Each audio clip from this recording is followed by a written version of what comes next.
स्वागत है आपका मगरा न्यूज पर। तारीख आज हो गई है 23 सितंबर 2022। दिन है शुक्रवार, हिंदी तिथि आश्विन माघ कृष्ण पक्ष की त्रयोदशी। आज की ताजा खबरों के इस अपडेट में बात करेंगे देश भर की तमाम बड़ी और काम की खबरों के साथ ही सरकार की ओर से आज लिए गए कुछ महत्वपूर्ण फैसलों, जारी किए गए कुछ नए नियमों की। तो इस वीडियो को अभी लाइक करें और चैनल को सब्सक्राइब करके घंटे के निशान को जरूर से दबा दें। चलिए आगे बढ़ते हैं आज की बड़ी खबरों की तरफ। तो उससे पहले जान लेते हैं आज के दिन का महत्व। तो आज यानी शुक्रवार का दिन धन की देवी मां लक्ष्मी को समर्पित माना जाता है। आज के दिन विधि विधान से मां लक्ष्मी जी का पूजन और व्रत रखने से जीवन में आने वाली सारी आर्थिक परेशानियां खत्म हो जाती है और घर में सुख शांति और धन धान्य का वास हो जाता है। मां लक्ष्मी भगवान विष्णु की अर्धांगिनी है। ऐसे में शुक्रवार को अगर विष्णु जी की पूजा अर्चना भी अगर की जाती है तो उससे भी मां लक्ष्मी प्रसन्न होती है। चलिए बात कर लेते हैं आज की पहली बड़ी खबर की। तो देखिए यूपीआई यूजर्स के लिए अच्छी खबर, अब बिना इंटरनेट भी कर सकेंगे पेमेंट। बिना इंटरनेट के डिजिटल पेमेंट को सक्षम बनाने वाले यूपीआई लाइट का महीनों से चल रहा है इंतजार जो है वो खत्म हो गया। दरअसल कुछ महीने पहले आरबीआई ने बिना इंटरनेट वाले फीचर फोन के लिए यूपीआई का नया वर्जन यूपीआई 123 पे लॉन्च किया था।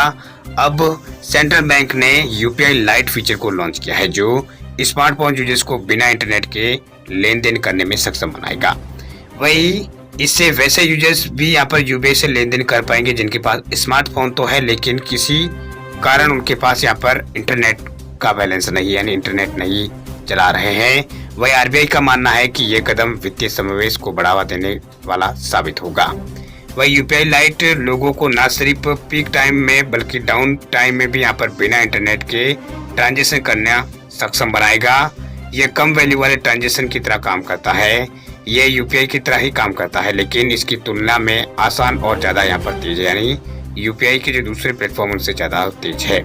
वही यूपीआई बैंक अकाउंट को सीधे एक्सेस ये करता है और अकाउंट से ही यहाँ पर पैसा भेजता है। वही यूपीआई लाइट एक ऑन डिवाइस वॉलेट की तरह है। इस वॉलेट यूजर्स पहले से फंड ऐड करके रख सकते हैं और उस पैसों से लेन देन कर सकते हैं। इसे पैसे भेजने के लिए इंटरनेट के आपको जरूरत नहीं पड़ेगी। क्योंकि ये एक वॉलेट की तरह काम करता है तो आपको इंटरनेट से कनेक्ट होकर उसमें पैसा डालने होंगे। इसके बाद आप किसी भी स्थिति में यूपीआई लाइट वॉलेट से लेन देन कर सकेंगे। हालांकि जिस व्यक्ति को पैसा भेजा जा रहा है उसके पास इंटरनेट होना जरूरी है, वरना आपका जो पैसा है वो तुरंत यहाँ पर नहीं जाएगा। बाद में जब वह व्यक्ति ऑनलाइन होगा यानी उसका इंटरनेट जब वो इंटरनेट चलाने लगेगा तो उसको पैसे यहाँ पर मिल जाएंगे। वही एनपीसीआई या national payment corporation of India भी यूपीआई लाइट को और बेहतर बनाने पर काम कर रहा है। वही एनपीसीआई चाहता है कि यूपीआई लाइट पूरी तरह से ऑफलाइन काम करने में सक्षम हो जाए, जिसके लिए अभी जो काम है वो चल रहा है। बात करते हैं अगली खबर की। तब गूगल सर्च से ही बुक होगा ट्रेन का टिकट। इंटरसिटी बसों के लिए भी आएगा ऐसा ही ऑप्शन। गूगल ने एक नई सुविधा की घोषणा की है जो यूजर्स को चुनिंदा देशों में सर्च के जरिए ही ट्रेन टिकट बुक करने की अनुमति देगा। फिलहाल इस जो नया फीचर है इसे कुछ ही देशों में शुरू किया जाने वाला है लेकिन कंपनी का प्लान इसे अधिक विस्तार देने का है, इसलिए अगले कुछ महीनों में अन्य देशों में भी ये जो सेवाएं है वो उपलब्ध होगी।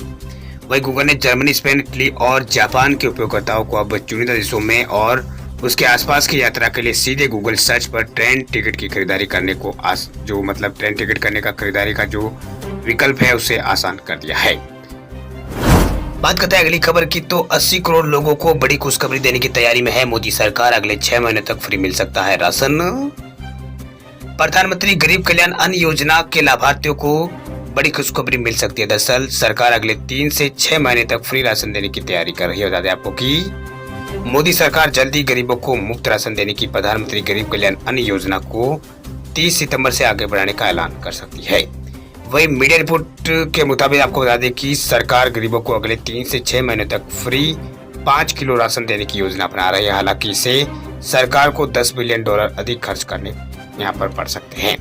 वही ये राजकोषीय घाटा जो है उनके लक्ष्य को पूरा करने के लिए चुनौतीपूर्ण बन सकता है। वह भारत में अप्रैल 2020 अपने यहाँ पर मुफ्त भोजन कार्यक्रम के दौरान प्रधानमंत्री गरीब कल्याण योजना पर सरकार $43 बिलियन खर्च सरकार की ओर से अब तक किए जा चुके हैं। एक सरकारी अधिकारी के मुताबिक 6 महीने की बढ़ोतरी से सरकार को अतिरिक्त 800 अरब रुपए का नुकसान हो सकता है, यानी करीब यहाँ पर $10 अरब का नुकसान हो सकता है।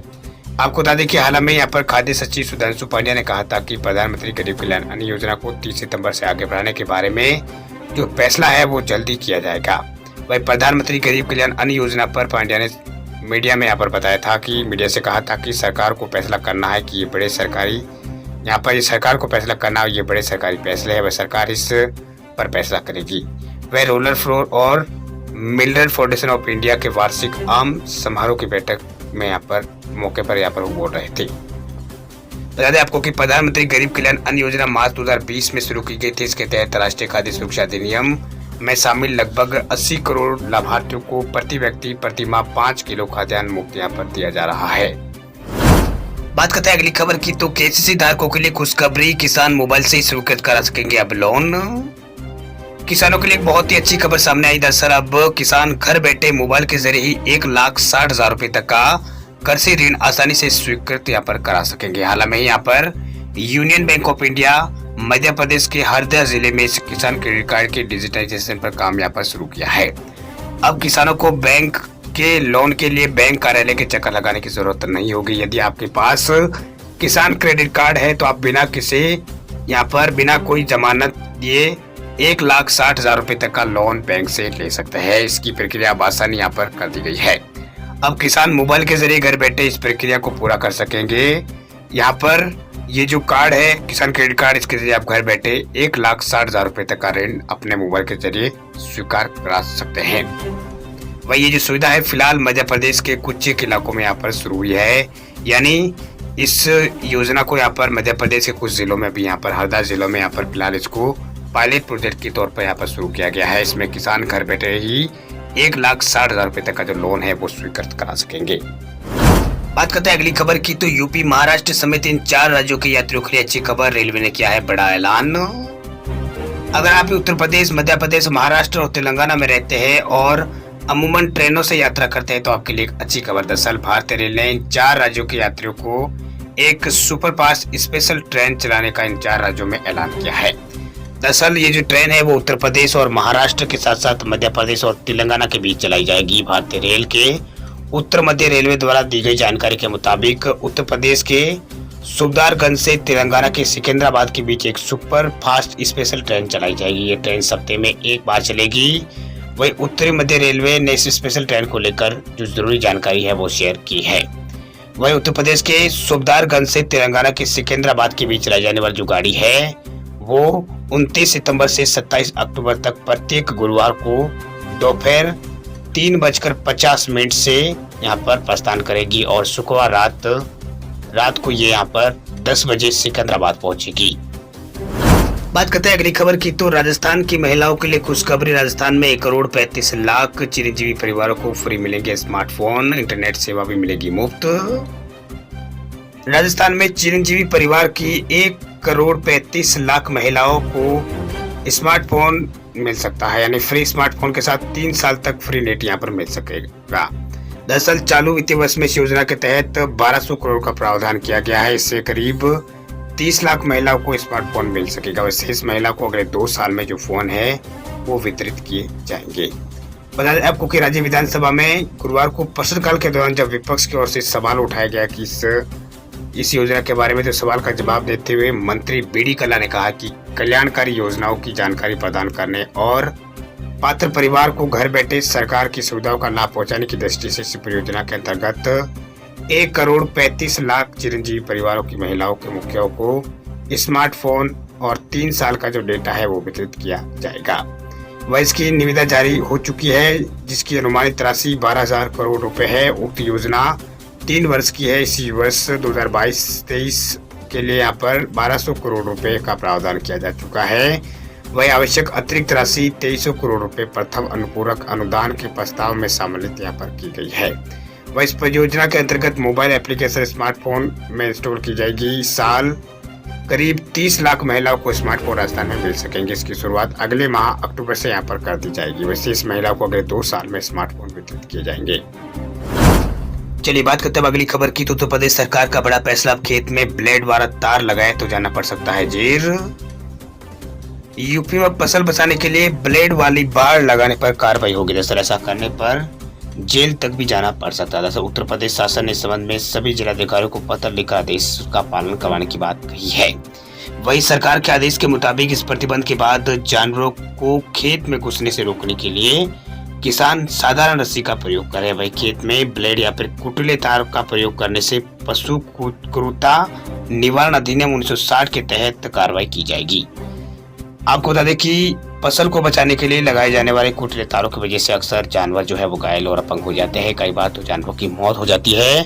ऐसे में यूपी सरकार की ओर से ये बड़ा फैसला लिया गया है। चलिए बात करते हैं अगली खबर की। तो स्मार्टफोन यूजर्स के लिए सरकार ने जारी की है चेतावनी। ऐप डाउनलोड करते समय इन बातों का रखें ध्यान, वरना बाद में पड़ने का पछताना। देश में करोड़ों लोग स्मार्टफोन का इस्तेमाल करते हैं। इसके बाद हमारे कई काम आसान हो गए हैं। आज स्मार्टफोन हमारी जिंदगी का एक अहम हिस्सा बन गया है। हम अपना ज्यादातर समय स्मार्टफोन की स्क्रीन को स्क्रॉल करने में बिताते हैं। वहीं इस कड़ी में सरकार ने स्मार्टफोन यूजर्स के लिए चेतावनी जारी की है। पिछले कुछ वर्षों में साइबर क्राइम की संबंधित घटनाएं तेजी से बढ़ी है। इसी को ध्यान में रखते हुए सरकार ने बेस्ट प्रैक्टिसेस को लेकर एडवाइजरी जारी की है। दरअसल इलेक्ट्रॉनिक और सूचना प्रौद्योगिकी मंत्रालय के तहत कंप्यूटर जो इमरजेंसी रिस्पांस टीम है उसने स्मार्टफोन यूजर्स के लिए एडवाइजरी जारी की है, जिसमें उन्होंने कहा है कि स्मार्टफोन में ऐप डाउनलोड करते समय यूजर्स को क्या करना चाहिए और क्या नहीं करना चाहिए। दरअसल दिशा निर्देशों में स्मार्टफोन उपयोगकर्ताओं को ऐप डाउनलोड करने के लिए आधिकारिक जो है गूगल प्ले स्टोर उससे ही ऐप का उपयोग करने के लिए कहा गया, यानी गूगल प्ले स्टोर की ऐप का ही आप इस्तेमाल करें। वह ऐसा करने से स्मार्टफोन में जो वायरस है वो ऐप्स मिलने की संभावना कम हो जाएगी। वह किसी भी ऐप को डाउनलोड करते समय उस ऐप के विवरण और उसकी समीक्षाएं और डाउनलोड की संख्या आदि पर विशेष ध्यान देने की बात कही गई है। इस बात का विशेष ध्यान रखें कि आपने स्मार्टफोन में किसी अनधिकृत वेबसाइट को ब्राउज यहाँ पर करके किसी ऐप को तो डाउनलोड नहीं किया है।